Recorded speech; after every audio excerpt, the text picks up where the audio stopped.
प्रिय विद्यार्थीगण, सुप्रभात।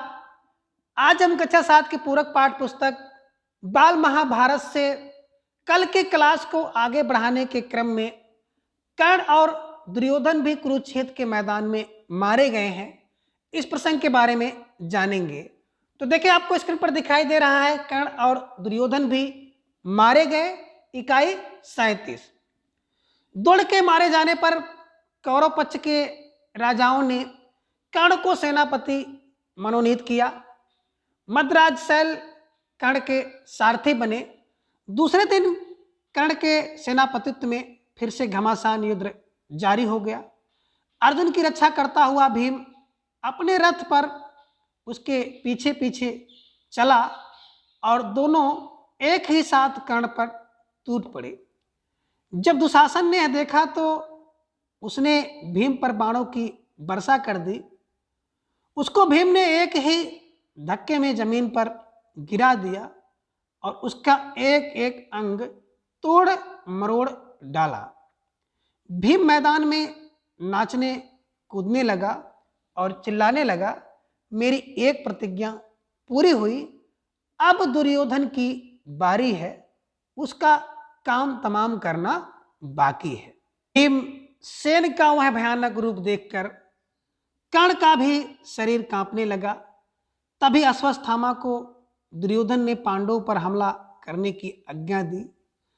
कर्ण ने अर्जुन पर एक ऐसा बाण चलाया जो आग उगलता गया।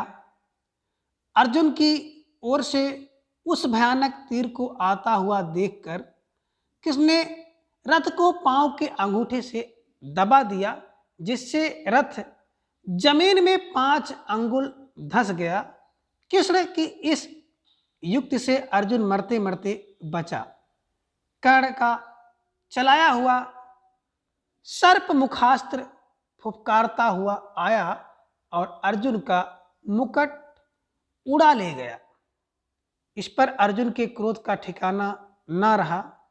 उसने जोर के साथ कर्ण पर बाण वर्षा कर दी। तभी अचानक कर्ण के रथ का बाएं तरफ का पहिया धरती में धंस गया।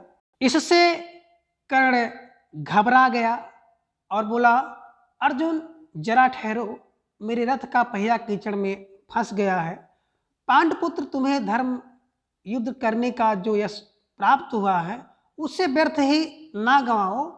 मैं जमीन पर खड़ा रहूं और तुम रथ पर बैठे बैठे मुझ पर बाण चलाओ, यह ठीक नहीं होगा, जरा रुको। कर्ण की ये बातें सुनकर श्री कृष्ण बोले, कर्ण, जब दुशासन, दुर्योधन और तुम द्रौपदी को भरी सभा में घसीट कर लाए थे, उस वक्त तुम्हें धर्म की याद आई? जब दूधमहे बच्चे अभिमन्यु को तुम 7 लोगों ने एक साथ घेर कर निर्लज्जता के साथ मार डाला था, तब तुम्हारा धर्म कहाँ था? और आज जब मुसीबत सामने खड़ी दिखाई दे रही है तो तुमको धर्म याद आ रहा है? श्री कृष्ण की इस झिड़की का कर्ण से कोई उत्तर देते ना बना। उसने सिर झुका लिया और अटके हुए रथ पर से ही युद्ध जारी रखा। इतने में कर्ण का एक बाण अर्जुन को जा लगा तो थोड़ी देर के लिए वह विचलित हो गया। वह थोड़ी देर के लिए विचलित हो उठा।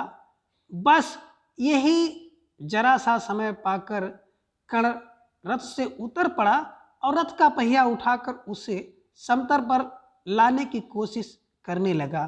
कर्ण के 1000 प्रयत्न करने पर भी पहिया गड्ढे से निकलता ना था। यह स्थिति देख श्री कृष्ण ने अर्जुन से कहा, अर्जुन, अब देरी ना करो, हिचकिचाओ मत, इसी समय इसे खत्म कर दो। श्री कृष्ण की यह बात मानकर अर्जुन ने एक बाण तानकर ऐसा मारा कि कर्ण का सिर कटकर जमीन पर गिर पड़ा। जब दुर्योधन को इस बात की खबर मिली कि युद्ध में कर्ण भी मारा गया है तो उसके शोक की सीमा ना रही। दुर्योधन की इस अवस्था पर कृपाचार्य को बड़ा तरस आया। उन्होंने दुर्योधन को सांत्वना देते हुए कहा, राजन, अब तुम्हारा कर्तव्य यही है कि पांडवों से किसी प्रकार संधि कर लो। अब युद्ध बंद करना ही श्रेयस्कर होगा। यद्यपि दुर्योधन हताश हो चुका था, फिर भी कृपाचार्य की यह सलाह उसे बिल्कुल पसंद नहीं आई। वह उसे मानने के लिए तैयार ना हुआ। सभी कौरव वीरों ने दुर्योधन की बात का समर्थन किया और कहा कि युद्ध जारी रखना ही ठीक होगा। इस पर सबकी सलाह से मद्राज शैल को सेनापति नियुक्त किया गया। इसलिए शैल के सेनापतित्व में फिर से युद्ध जारी हुआ। पांडवों की सेना के संचालन का पूरा दायित्व अब युधिष्ठिर ने स्वयं अपने कंधों पर ले लिया। शैल पर उन्होंने स्वयं आक्रमण किया।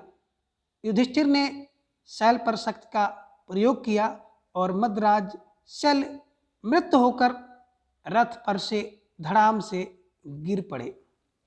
जब शैल भी मारा गया तो कौरव सेना निसहाय सी हो गई। फिर भी धृतराष्ट्र के रहे सहे पुत्रों ने हिम्मत ना हारी। दूसरी ओर शकुनि और सहदेव का युद्ध हो रहा था। तलवार की पैनी धार के समान नोक वाला एक बाण शकुन पर चलाते हुए सहदेव ने गरज कर कहा, शकुन, अपने किए का फल भुगत ही ले। और मानो उसकी बात सफल हो गई। बाण धनुष से निकला नहीं कि शकुन का सिर कटकर गिर पड़ा। इस प्रकार कौरव सेना के सारे वीर कुरुक्षेत्र की भूमि पर सदा के लिए सो गए। अकेला दुर्योधन जीवित बचा था। अब उसके पास ना तो कोई सेना थी ना रथ। उस वीर की स्थिति बड़ी दयनीय थी। ऐसी हालत में दुर्योधन अकेला ही हाथ में गदा लिए हुए एक जलाशय की ओर चुपके से चल दिया। उधर दूसरे दिन युधिष्ठिर और उनके भाई उसे खोजते हुए उसी तालाब पर जा पहुंचे जहां वह छिपा हुआ बैठा था। श्री कृष्ण भी उनके साथ थे। उन सबको यह पता चल गया था कि दुर्योधन जलाशय में छिपा हुआ है। युधिष्ठिर ने कहा, दुर्योधन, अपने कुटुंब और वंश का नाश कराने के बाद अब पानी में छिपकर प्राण बचाना चाहते हो। यह सुनकर दुर्योधन ने व्यथित होकर कहा, मैं ना तो डरा हुआ ही हूं और ना मुझे प्राणों की मोह है। फिर भी सच पूछो तो युद्ध से मेरा जी हट गया है। मेरे सभी संगी साथी और बंधु बांधव मारे जा चुके हैं। अब मैं बिल्कुल अकेला हूं।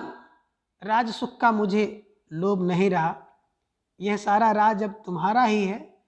निश्चिंत होकर तुम ही इसका उपभोग करो। युधिष्ठिर ने गरजते हुए कहा, दुर्योधन, एक दिन था जब तुम्ही ने कहा था कि सुई की नोक जितनी जमीन भी नहीं दूंगा। दुर्योधन ने जब स्वयं युधिष्ठिर के मुख से ये कठोर बातें सुनी तो उसने गदा उठा ली और जल में ही उठ खड़ा हुआ और बोला, अच्छा यही सही, तुम एक एक करके मुझसे भिड़ लो। मैं अकेला हूं और तुम 5 हो। पांचों का अकेले के साथ लड़ना न्यायोचित नहीं है। मैं थका हुआ और घायल हूं। कवच भी मेरे पास नहीं है। इसलिए एक एक करके निपट लो, चलो। यह सुनकर युधिष्ठिर बोले, यदि अकेले में कईयों का हमला करना धर्म नहीं तो बालक अभिमन्यु कैसे मारा गया था। यह सुनकर दुर्योधन जलाशय से बाहर निकल आया और उसने भीम से गदा युद्ध करने की इच्छा प्रकट की। भीम भी राजी हो गया और दोनों में गदा युद्ध शुरू हो गया। इस तरह बड़ी देर तक युद्ध जारी रहा। श्री कृष्ण ने इशारों में ही अर्जुन को बताया कि भीम दुर्योधन की जांघ पर गदा मारेगा तो जीत जाएगा। भीम ने श्री कृष्ण का यह इशारा तुरंत भांप लिया और अचानक दुर्योधन पर झपट पड़ा। उसकी जांघ पर जोर से गदा का प्रहार किया।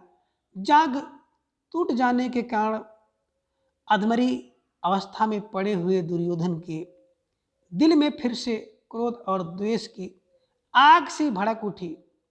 वह चिल्लाकर बोला, कृष्ण, धर्म युद्ध करने वाले हमारे पक्ष के सारे यशस्वी महारथियों को तुमने ही कुचक रचकर मरवा डाला है।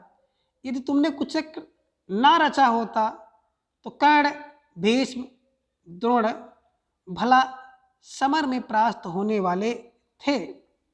मरणासन अवस्था में दुर्योधन को इस प्रकार विलाप करते हुए देख श्री कृष्ण बोले, दुर्योधन, तुम अपने ही किए हुए कर्मों का फल पा रहे हो।